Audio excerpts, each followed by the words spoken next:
अस्सलामु अलैकुम वरहमतुल्लाहि वबरकातुहू। दोस्तों, आज हम आपके सामने एक बड़ी ख़बर लेकर हाज़िर हो रहे हैं।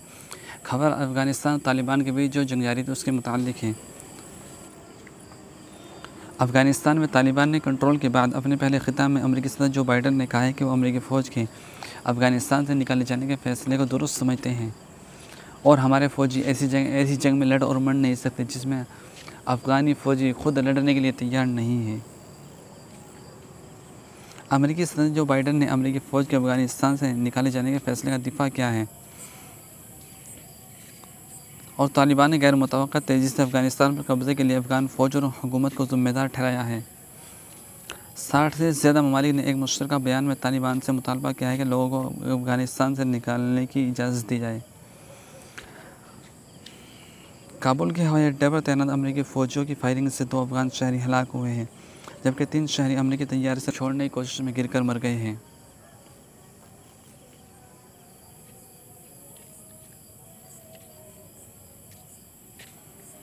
अमेरिकी महकमा दिफा का कहना है कि इन वाक़यात के बाद काबुल एयरपोर्ट पर तमाम उड़ानें बंद कर दी गई हैं।